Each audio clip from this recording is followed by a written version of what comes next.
Hello बच्चों, स्वागत है आप सभी का आज के इस नए वीडियो में। आज हम पढ़ने वाले हैं कक्षा 12वीं। वैसे टॉपिक हेडिंग देख के आप समझ गए होंगे कि कौन सा व्यंजक आज हम पढ़ने वाले हैं। फिर भी बता देता हूँ मैं आपको। किरण प्रकाशिकी में एक चैप्टर है, इस चैप्टर का नाम है प्रिज्म में अपवर्तन। यहाँ पे देखिए, प्रिज्म के पदार्थ का अपवर्तनांक, ये हमारा टॉपिक है। इसमें हम सबसे पहले चित्र के बारे में थोड़ा सा वर्णन करते हैं। तो ये जो हम चित्र बना के रखा हूँ यहाँ पे मैं, ये तो वैसे त्रिभुज के जैसे दिख रहे हैं। और प्रिज्म कैसे रहता है भाई? प्रिज्म दो त्रिभुजाकार होता है, मतलब ऐसा ही एक और त्रिभुज है, जस्ट इसके ऊपर में रख दो, ठीक ऊपर में। तो प्रिज्म दो त्रिभुजाकार पृष्ठ रहता है और तीन आयताकार। आयताकार मतलब यहाँ पे एक आयत जैसे बनता है और एक यहाँ पे बनता है और एक यहाँ पे बनता है। तो तीन आयताकार और दो त्रिभुजाकार पृष्ठों से मिलके बना होता है, ठीक। यहाँ पे हम ए को प्रिज्म का कोण बोलेंगे। चलिए यहाँ पे ए को कोण बना देते हैं, ठीक। ए को प्रिज्म का कोण दे देते हैं। यहाँ हम ए बी को और ए सी को इस प्रिज्म का अपवर्तक पृष्ठ बोलेंगे। क्या बोलेंगे? अपवर्तक पृष्ठ। तो इस प्रिज्म में मैं ए बी की ओर, क्योंकि जो वस्तु होती है वो हमेशा बाईं ओर होती है, तो इधर से एक वर्णीय प्रकाश किरण इस प्रिज्म पर मैं आपतित कराता हूँ, ठीक। तो देखिए स्केल की सहायता से मैं ले लेता हूँ बढ़िया से, ठीक। ये एक वर्णीय प्रकाश किरण क्या हो गया? आपतित हो गए, जिनका नाम हम दे देते हैं P, और जहाँ पे ये बिंदु पड़ेगा उसको नाम दे देते हैं हम Q। अब ये पृष्ठ है और ये आपतित किरण है। जब आपतित किरण जिस बिंदु पर पड़ता है और तो वहीं से क्या बनता है? एक अभिलंब बनता है। अभिलंब का मतलब होता है 90 डिग्री का एंगल बनाते हुए यहाँ से हम एक और लेंगे, तो इस तरह से सीधा हम क्या करेंगे? इसमें एक अभिलंब लेंगे, ठीक। चलिए अभिलंब ले लेता हूँ मैं। इस अभिलंब का नाम दे देंगे हम OM। क्या नाम देंगे? OM, ये अभिलंब, ठीक। इनको मैं नाम दे देता हूँ M और ये वाला पॉइंट दे देता हूँ मैं O, ठीक। अब ये प्रिज्म है, प्रिज्म के अंदर का भाग और ये बाहर क्या है? वायु है। तो वायु की तुलना में प्रिज्म के अंदर में जो कांच है, मतलब जो कांच है वो क्या है? सघन होगा। मतलब प्रिज्म के अंदर का भाग सघन माध्यम और बाहर का भाग क्या होगा? विरल माध्यम। तो जब प्रकाश किरण विरल से सघन में प्रवेश करता है, ठीक, वायु विरल होगा इसके सापेक्ष, कांच के सापेक्ष। तो जब प्रकाश किरण विरल से सघन माध्यम में प्रवेश करता है तो अभिलंब की ओर झुक जाता है। मतलब प्रकाश किरण को नियम से, कायदे से सीधा जाना चाहिए। इनको जाना चाहिए सीधा। सीधा मतलब इसको डैश डैश से दिखाता हूँ मैं। ये प्रकाश किरण को सीधा जाना चाहिए, लेकिन विरल से सघन में प्रवेश करता है तो अभिलंब की ओर झुकता है। अभिलंब हमारा कौन सा है भाई? अभिलंब हमारा M और O है। तो क्या करेगा? प्रकाश किरण, देखो ये सीधा जाता, लेकिन बीच में आ गया सघन माध्यम, इस वजह से क्या करेगा? ये जो प्रकाश किरण है वो इस तरह से अभिलंब की ओर झुक जाएगा, ठीक। कैसे झुकेगा? अभिलंब की ओर। तो झुकते हुए क्या करेगा? उस किरण का हम नाम दे देंगे QR। क्या नाम देंगे? QR। चलिए ये, ठीक, ये Q और इस पॉइंट को हम नाम दे देंगे R, ये, ठीक है। एक चीज़ और ध्यान देना, यहाँ पे ये आपतित किरण है, PQ क्या है आपका? आपतित किरण है। और आपतित किरण और अभिलंब के बीच में जो कोण बनता है उसको हम बोलते हैं आपतन कोण I। क्या बोलते हैं? आपतन कोण I। अब देखिए यहाँ पे प्रकाश किरण Q और R है। क्या है? Q और R है। यहाँ पे क्या हुआ? ये पृष्ठ AC पर अपवर्तित हुआ। क्या हुआ? अपवर्तित हुआ। जब अपवर्तित हुआ तो यहाँ से फिर एक अभिलंब निकल के आएगा। और अभिलंब कैसा रहेगा भाई? ये पृष्ठ है तो पृष्ठ के लंबवत, अर्थात सीधा हम ले लेते हैं O से मिलाते हुए इस तरह से, ठीक। इनका नाम दे देता हूँ मैं N। ये एक अभिलंब बन गया। इस अभिलंब का नाम क्या पड़ा? ON। अब प्रकाश किरण यहाँ पे सघन है, QR क्या है? प्रिज्म के अंदर है, तो ये सघन है और ये क्या है? विरल है। तो ये प्रकाश किरण है, इसको नियम से जाना चाहिए सीधा, लेकिन सघन से जब विरल में प्रवेश करता है तो अभिलंब से दूर हटता है। तो अभिलंब हमारा ऐसा है और प्रकाश किरण को जाना चाहिए कैसे? इस तरह से। कैसे जाना चाहिए? इस तरह से। तो अभिलंब ब्लैक वाला है और ब्लू वाला आपका प्रकाश किरण है, तो अभिलंब से दूर हटेगा। तो कैसे हटेगा भाई? ये इस तरह से हटेगा, ऐसे इस तरह से। ठीक, चलिए किरण लेके दिखाता हूँ मैं आपको। ठीक, इसका नाम हम दे देते हैं R और ये दे देते हैं S। ठीक, तो देखिए पूरी तरह से आपका ये जो चित्र है वो तैयार हो गया। ठीक, ये आपतित किरण है, एक वर्णीय आपतित किरण ना। यहाँ पे कोण बनता है आपतन कोण, और अभिलंब और अपवर्तित किरण के बीच में जो कोण बनता है वो कहलाता है अपवर्तन कोण। ठीक, यहाँ पे एक और अपवर्तन कोण बनेगा, किसके लिए? पृष्ठ A और C के लिए। ठीक, इसको हम R1 देते हैं और इनको हम दे देते हैं R2। क्या देते हैं? R2। ये आपतन कोण है, तो ये वाला जो लास्ट वाला कोण बनेगा वो कहलाता है निर्गत कोण। और आपतन कोण और निर्गत कोण क्या होते हैं? सदैव आपस में बराबर होते हैं। तो इसको मैं I1 देता हूँ और इनको देता हूँ मैं I2। क्या नाम दे देता हूँ? I2। ठीक, अब ध्यान से देखिएगा,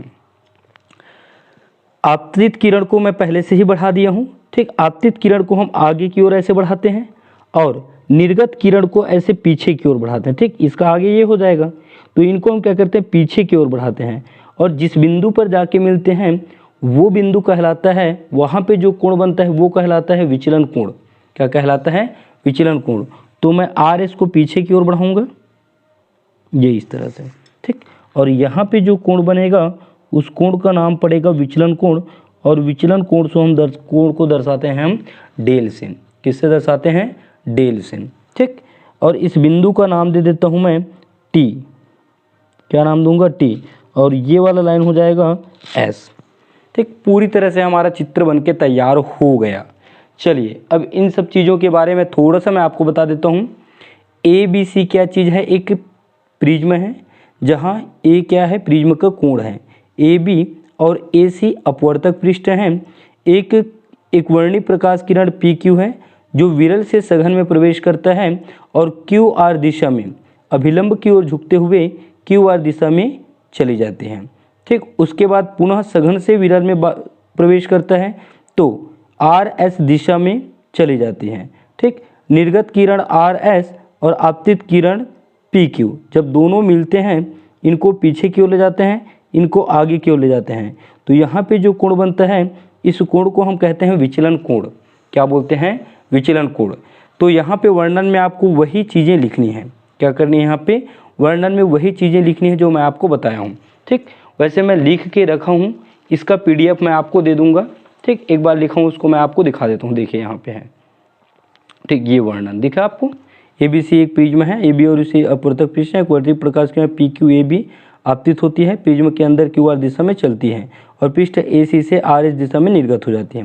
PQ को आगे की ओर तथा SR को पीछे की ओर बढ़ाने पर दोनों किरणें एक दूसरे को T पर मिलती हैं तो विचलन कोण डेल होगा। ठीक, इतना ही लिखना है, बाकी आपको व्यंजक में लिखना है। अब व्यंजक में क्या लिखना है? देखिए, व्यंजक में आपको लिखना है, ठीक, जो कोण बन रहा है उसके बारे में बता दीजिए व्यंजक में। चलिए व्यंजक में मैं यहाँ बता देता हूँ आपको।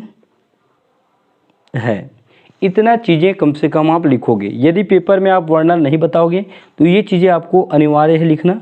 ठीक, आपतन कोण I1, अपवर्तन कोण R1, निर्गत कोण I2, द्वितीय अपवर्तक पृष्ठ अर्थात AC के लिए अपवर्तन कोण होगा R2। ठीक है, चलिए अब हम इसके गणित व्याख्या को स्टार्ट करते हैं। ठीक, ध्यान से देखिएगा, व्याख्या को स्टार्ट करते हैं। ठीक, ध्यान से देखिएगा, गणितीय व्याख्या। गणितीय व्याख्या के लिए हम सबसे पहले क्या करते हैं? इसमें देखिए यहाँ पे एक त्रिभुज दिख रहे हैं। इस त्रिभुज का नाम है TQR। क्या है इस त्रिभुज का नाम? TQR। ठीक, इस त्रिभुज में कुछ इस तरह से चित्र बना हुआ है। देखिए ये त्रिभुज मैं आपको अलग से बना के दिखा रहा हूँ, TQR। ठीक, ये दिखा आपको क्या? TQR। यहाँ पे ये इस त्रिभुज में बाहर में कोण बन रहा है। ठीक, क्या है? बाहर में कोण बन रहा है। तो ये जो बाहर में कोण बनता है वो बहिष्कोण प्रमेय के नियम से Q और R दोनों के योग के बराबर होगा।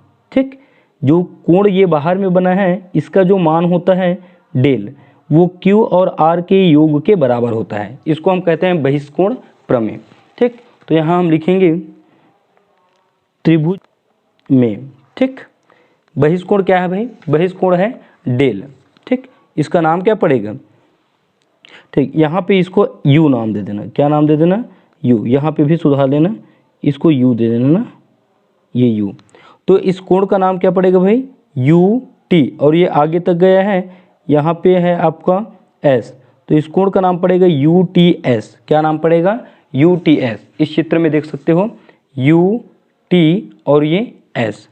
तो टी क्यू आर में कोण यू टी एस बराबर इन दोनों का योग किसके किसके? क्यू और आर के। ठीक, क्यू को हम क्या बोल सकते हैं? क्यू को हम बोल सकते हैं, ध्यान से देखिएगा ना, क्यू को बोल सकते हैं टी क्यू आर। क्या बोल सकते हैं? टी क्यू आर, कोण टी क्यू आर धन। आर को हम बोल सकते हैं टी आर क्यू। क्या बोल सकते हैं? कोण टी आर क्यू। बगल में लिखेंगे हम बहिष्कोण प्रमेय से। ठीक, अब ध्यान से देखेंगे थोड़ा सा, टी क्यू आर और टी आर क्यू दोनों का मान मैं यहाँ पे निकालूंगा। ठीक है, यू टी एस जो है वो क्या है? विचलन कोण है। विचलन कोण को हम किससे दर्शाते हैं? डेल से। तो यहाँ पे डेल बना देंगे हम। ये जो डेल है वो एस जैसे ही बनता है। ठीक, टी क्यू आर का मान ध्यान से देखना ना, टी क्यू आर, इसका मान मैं आपको इस त्रिभुज से निकाल के दिखाता हूँ, मतलब इस प्रिज्म से। ठीक है, ध्यान से देखिएगा, ये वाला कोण क्या कहलाता है भाई? आपका आपतन कोण I1। क्या कहलाता है? आपतन कोण I1। अब मतलब शीर्षाभिमुख के प्रमेय से ये वाला I1 है, तो ये वाला कोण भी कितना हो जाएगा? ये वाला कोण भी कहलाएगा I1, कहलाएगा। अब इस I1 के बीच में एक लाइन आया ये वाला, और इस कोण का नाम पड़ा R1। क्या पड़ा? R1। ध्यान से देखना, यहाँ से यहाँ तक जो कोण है, यहाँ से यहाँ तक, ये है I1, और ये जो छोटा वाला कोण है ये क्या है? R1 है। तो इस पूरे से I1 से यदि R1 को मैं माइनस कर दूँ, मतलब ये वाला बचेगा I1 माइनस R1, बचेगा क्या? ठीक, टोटल यहाँ से यहाँ तक क्या है? I1, इसमें से मैं R1 को क्या करूँगा? माइनस करूँगा, तो ऊपर वाला क्या बचेगा? I1 माइनस R1, और इसी का नाम है टी क्यू आर। ठीक, ये टी क्यू आर। यहाँ पे भी सेम होगा, ये वाला आपका I2 है, तो ये टोटल क्या होगा? आपका I2 होगा, होगा ना, I2 होगा। ये कोण आपका क्या बन रहा है? R2 बन रहा है। तो ये यहाँ से यहाँ तक देखिए, यहाँ से यहाँ तक ये I2 है, और ये नीचे का है आपका R2। तो I2 से मैं R2 को घटा दूँ, मतलब ये वाला कोण। ठीक, इस कोण का मान यहाँ लिख देता हूँ मैं I2 माइनस R2। समझ आया क्या? यहाँ से यहाँ तक I2 है, इसमें से मैं R2 नीचे वाले को घटाया तो ऊपर वाला बचेगा। ठीक, और ऊपर वाले का मान पड़ेगा I2 माइनस R2। ठीक, चलिए लिख लेते हैं फिर हम लोग। तो Q का मान हमको क्या मिलेगा भाई? I1 minus R1, I1 minus R1 plus R का मान क्या मिलेगा? यहाँ से यहाँ तक टोटल I2 है, I2 में हम R2 घटाएंगे तो ये हो जाएगा I2 माइनस R2। ठीक है, चलिए इनको एक काम करिए, I को I के साथ और R को R के साथ थोड़ा जमा के लिख लीजिए। तो डेल इज इक्वल टू हमको मिल जाएगा, I1 और I2 को अलग से लिख लीजिए, I1 प्लस I2, और R1 और R2 से माइनस को कॉमन ले लीजिए, और माइनस जब निकलेगा तो R1 बचेगा प्लस में और R2 भी बचेगा प्लस में, और इनको दे देना समीकरण 1। क्या दोगे? समीकरण 1। पहला त्रिभुज का काम कंप्लीट। अब चलिए दूसरा त्रिभुज आपको कौन सा लेना है भाई? दूसरा त्रिभुज आपको लेना है छोटा वाला QOR। ठीक, ये छोटा सा दिख रहा है इसको। ठीक, चलिए इस त्रिभुज को लेते हैं हम लोग, यहाँ पे रख देता हूँ मैं इसको। त्रिभुज OQR में, OQR में त्रिभुज OQR में हम जानते हैं कि त्रिभुज के तीनों कोणों का योग, अर्थात ये R1 और ये O और ये R2 कितना होता है? 180 अंश हम जानते हैं। तो ये R1 plus R2 plus O को हम लिख सकते हैं QOR। क्या लिख सकते हैं? QOR। ठीक, QOR बराबर 180 अंश। ठीक, ये हम यहाँ से ले लिए। छोटा त्रिभुज क्या है हमारा, QOR से। ठीक, इस त्रिभुज में तीनों कोणों का योग कितना होता है, 180 अंश। चलिए आगे बढ़ाते हैं इनको। R1 और R2 दोनों प्लस में, उधर पक्षांतर कर देंगे तो QOR बराबर 180, R1 और R2 उधर भेज दो, माइनस R1 प्लस R2, दोनों को हमने पक्षांतर किया और सामने में लगा दिया माइनस। इनको दे देते हैं हम समीकरण 2। क्या देंगे, समीकरण 2। अब आगे देखें, एक बड़ा सा चतुर्भुज भी बन रहा है इसमें, दोनों त्रिभुज को मिला के एक चतुर्भुज। इस चतुर्भुज का नाम देखिएगा ध्यान से, AQOR। दिखा क्या, AQOR। ठीक, और चतुर्भुज के चारों कोणों का योग कितना होता है, 360 अंश। क्या होता है, 360 अंश।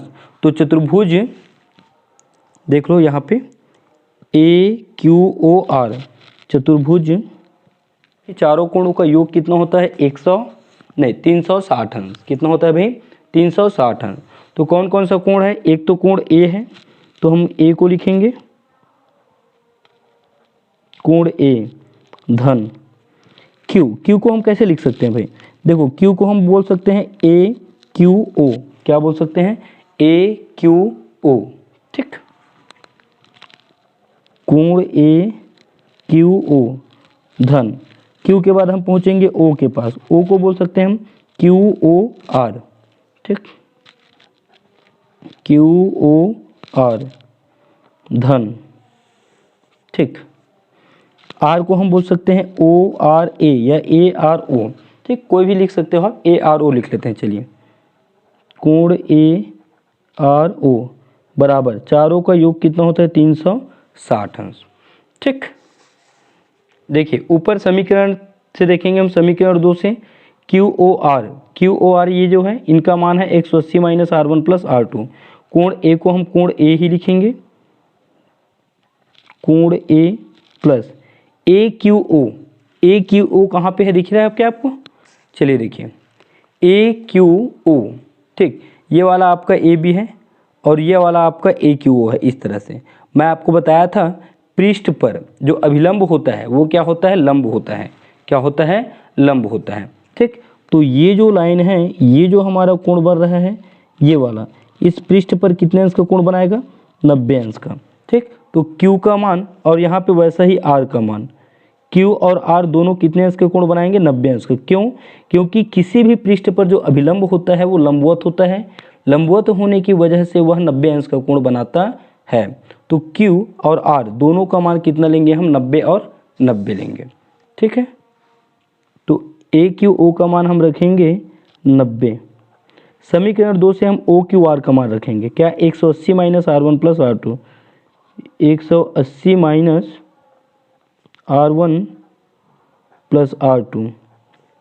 ARO, R का भी बताया हूँ मैं आपको, R ये वाला है, इनका भी नाम कितना होगा, इनका भी मान 90 और ये 360। ठीक, चलिए, कोण A 90, 180, 90 जोड़ेंगे तो कितना हो जाएगा भाई, ये हो जाएगा 360। कितना होगा, 360। और ये R1 प्लस R2 बराबर 360। 300 तरफ से काट देना, क्योंकि ये भी प्लस में है, ये भी प्लस में है, बीच में बराबर है तो कट जाएगा। ठीक, तो A का मान मिलेगा, कोण हटा देना, नॉर्मल A, जो चलिए कोण A ही लगा दो। A का मान हमको मिल जाएगा बराबर, माइनस उधर जाके क्या बनेगा, प्लस R1 प्लस R2। ठीक, मतलब ये माइनस उधर जाएगा तो ये पूरे क्या हो जाएंगे, यहाँ पे प्लस में हो जाएंगे। और इनको हम देंगे समीकरण 3। क्या देंगे, समीकरण 3। यहाँ तक समझ आया क्या भाई, 2 बार त्रिभुज लिए और 1 बार चतुर्भुज लिए। चलिए आगे बढ़ाते हैं इनसे हम। अब हम इसमें देखेंगे एक छोटा सा कंडीशन हमारा है न्यूनतम विचलन की स्थिति। न्यूनतम विचलन का मतलब होता है, जैसे ये आपतन कोण का मान है, आपतन कोण का मान बढ़ाने पर विचलन कोण का मान जो है वो क्या होता है, कम होता है। लेकिन एक ऐसी स्थिति जो आती है कि ज़्यादा बढ़ाने पर विचलन कोण का मान भी क्या होता है, बढ़ने लग जाता है। तो न्यूनतम विचलन की स्थिति जब आती है तो आपतन कोण और निर्गत कोण दोनों क्या होते हैं, आपस में बराबर होते हैं। ठीक, और यहाँ पे अपवर्तन कोण जैसे R1 और R2 है तो ये दोनों भी क्या होंगे, आपस में बराबर होंगे। सिंपल समझेंगे, न्यूनतम विचलन जैसे इस तरह से रेखा गया और ऐसे विचलन हो गया, जब विचलन ही कम होगा, नहीं के समान होगा न्यूनतम विचलन, तो आपको निर्गत किरण देखने को मिलेगा क्या, निर्गत कोण नहीं दिखेगा, क्योंकि वो इसी के ऊपर ऐसे दिखेगा। ठीक, इसलिए आपतन कोण और निर्गत कोण क्या होते हैं, दोनों आपस में बराबर। जब ये दोनों बराबर होंगे तो इसकी भी स्थिति नहीं आएगी। ठीक, इसलिए R1 और R2 भी क्या होते हैं, आपस में बराबर होते हैं। ठीक है, चलिए देखते हैं फिर, चलिए स्टार्ट कर दें। न्यूनतम में जो R1 होता है वो R2 के बराबर होता है। जब दोनों बराबर हो गए तो हम इसको एक सिंपल सा ले लेते हैं, तथा जो I1 होता है वो क्या होता है, I2 के बराबर होता है। जब ये दोनों बराबर होंगे तो हम इसको क्या लेंगे, सिंपल I लेंगे, 1 2 लेने की ज़रूरत नहीं है। ठीक, जब अलग अलग होते हैं तो पहचानने के लिए हम यहाँ पे इनको 1 और 2 लेते हैं। अब R1 और R2 R के बराबर हो गया, I1 और I2 I के बराबर हो गए, तो इस मान को हम क्या करेंगे, समीकरण 1 में रखेंगे और समीकरण 3 में रखेंगे। ठीक, तो समीकरण 3 में पहले रख लेते हैं, क्योंकि जस्ट ऊपर हम इसको समीकरण 3 दिए थे, यहाँ पे देखिए ये समीकरण 3। चलिए समीकरण 3 में रख लेते हैं हम लोग। समीकरण 3 क्या है हमारा, देखो A बराबर R1 प्लस R2, तो R1 का मान हम क्या रखेंगे, R, R2 का मान हम क्या रखेंगे, R। तो हमको मिल जाएगा समीकरण 3 से, समीकरण 3 से, ठीक, कैपिटल A का मान मिलेगा R प्लस R, तो A का मान हमको मिलेगा, R और R को जोड़ेंगे तो क्या मिलेगा, 2R मिलेगा। क्या मिलेगा भाई, 2R मिलेगा। यहाँ से मैं R का वैल्यू निकाल लेता हूँ, दो पक्षांतर करना, तो A/2, ये किसका मान हुआ, R का। ठीक, R का मान क्या निकला, A/2। अब I1 और I2 का मान हम रखेंगे समीकरण 1 में। ध्यान दो, समीकरण 1 दिखाता हूँ मैं आपको, देखिए I1 I2 के जगह यहाँ I भी रहेगा, यहाँ पे भी I रहेगा, R1 R2 के जगह यहाँ भी R होगा, यहाँ पे भी R होगा, तो हमको कुछ इस तरह से मिलेगा समीकरण 1 में। देखिए न्यूनतम विचलन, न्यूनतम विचलन का मतलब होता है मिनिमम। ठीक, तो यहाँ पे डेल विचलन है, न्यूनतम विचलन की कंडीशन आया तो डेल के साथ हम क्या लगाएंगे, डेल m लगाएंगे, तो वो क्या कहलाएगा, न्यूनतम विचलन। तो ये हो जाएगा डेल m बराबर I1 की जगह भी I आएगा, I2 की जगह भी I आएगा, माइनस R1 की जगह R और R2 की जगह भी R आ जाएगा। जोड़ेंगे तो I और I जुड़ के कितना होगा, 2I, ये R और R जुड़ के कितना हो जाएंगे, 2R हो जाएंगे। ठीक, आगे बढ़ाइए इनको, यहाँ से देखिए ऊपर जस्ट 2R का मान क्या है भाई, A है, क्या है 2R का मान, A, तो यहाँ पे मैं वो मान रख दूँ क्या, 2R का जो मान A है इसको मैं यहाँ पे उठा के रख देता हूँ। ठीक, तो ये हो जाएगा 2I माइनस A, क्या हो जाएगा, 2I माइनस A हो जाएगा। माइनस A को इधर लाऊंगा मैं तो वो क्या बनेगा, प्लस, और यहाँ पे हो जाएगा ये डेल m, माइनस से इधर आके क्या बना, प्लस है, यहाँ बचेगा 2I, वैसे यहाँ पे I का मान निकलेगा, तो दो को पक्षांतर करेंगे तो ये हो जाएगा डेल m प्लस A/2, और ये मिलेगा हमको I का मान। ठीक, अब हम क्या करेंगे, यहाँ पे लगाएंगे स्नेल का नियम। स्नेल का नियम कहता है आपतन कोण कीजिए और अपवर्तन कोण कीजिए, इन दोनों में एक निश्चित अनुपात होता है, अर्थात I और R में एक निश्चित अनुपात होता है। ठीक, तो स्नेल के नियम से लगा दीजिए यहाँ पे, स्नेल के नियम से। ठीक, म्यू बराबर होता है साइन I बटे साइन R। I और R का मान हम यहाँ पे क्या करेंगे, रखेंगे, तो I का मान हमको यहाँ दिख रहा है A प्लस डेल m/2, और R का मान भी जस्ट ऊपर में है, देखो A/2, तो दोनों का मान मैं क्या करता हूँ, यहाँ पे रख देता हूँ। ठीक, चलिए रख देते हैं फिर, तो म्यू बराबर हमको मिल जाएगा, I का मान क्या रखेंगे, sine A plus del M by 2 और पूरा के बेटे में क्या है, साइन आर है। साइन आर का मान क्या रखेंगे हम, ए बाई 2, ये ए बाई 2। और यही व्यंजक जो है वो प्रिज्म के पदार्थ के अपवर्तनांक का अभिष्ट व्यंजक है। ठीक, जो पेपर में आपको 5 या 6 नंबर में पूछेगा यही अभिष्ट व्यंजक है। इस तरह से हमारा जो वीडियो है वो कंप्लीट होता है। इसका पीडीएफ आपको मिल जाएगा, इसके लिए मैं नंबर आपको दे दूंगा, उस नंबर में आप मैसेज करिएगा, मैं आपको पीडीएफ दे दूंगा। कहीं पे भी कुछ दिक्कत हो तो कमेंट करके ज़रूर पूछें या कमेंट करके बताइए, उसका रिप्लाई मैं आपको ज़रूर करूँगा। मिलते हैं नेक्स्ट वीडियो में, तब तक के लिए जय हिंद, वंदे मातरम।